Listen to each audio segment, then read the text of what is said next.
Cuando Elon Musk adquiere Twitter, esta importante red social, prometió que iba a popularizarla, que la iba a hacer más transparente, más creíble.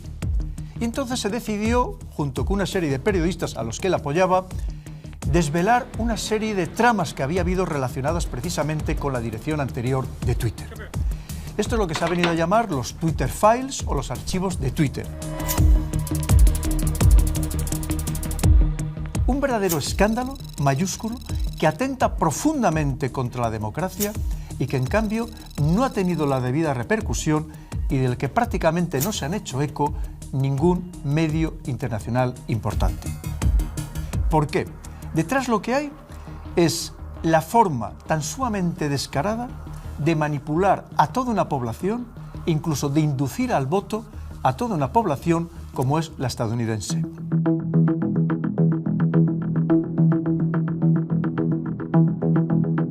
¿Cómo lo consiguieron? Pues precisamente a base de presionar a la dirección anterior de Twitter, muchas veces ofreciéndoles dinero, otras veces con coacciones, de tal manera que consiguieran que esta dirección eliminara mensajes que eran contraproducentes para determinados políticos y por otro lado se magnificaran otros mensajes precisamente para imponer narrativas y condicionar a la población.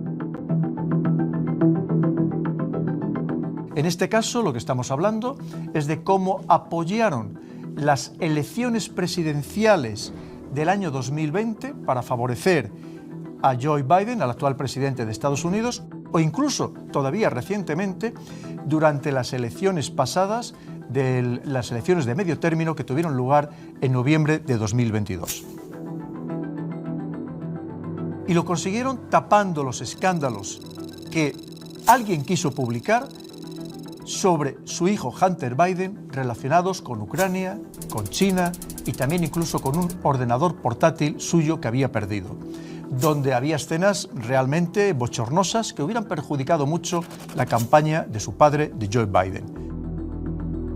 Hay que tener en cuenta que cuando hablamos de esas relaciones con Ucrania o con China estamos hablando de casos gravísimos de corrupción y por tanto esto hubiera sido un escándalo enorme, gigantesco. ¿Y cómo se eliminan esos mensajes? Hay muchas formas.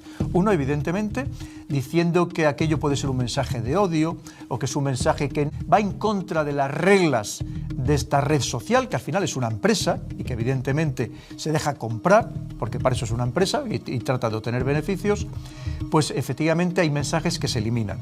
Pero es que además hay veces que ni siquiera hace falta que se eliminen, simplemente aplican otra estrategia, otra estratagema que se llama banear.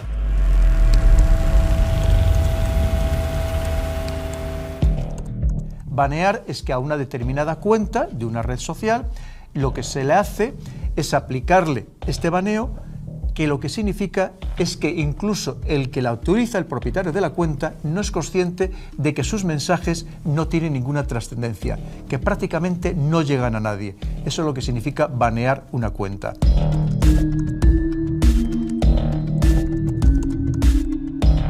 Cuando hablamos de los Twitter Files, en realidad no solamente fue con Twitter, también se aplicó en otras redes sociales, pero muy especialmente en Twitter. ¿Y por qué? Porque en ese momento, en Twitter era donde estaba el discurso político, donde los políticos ofrecían precisamente sus mensajes políticos, incluyendo en aquel momento también el...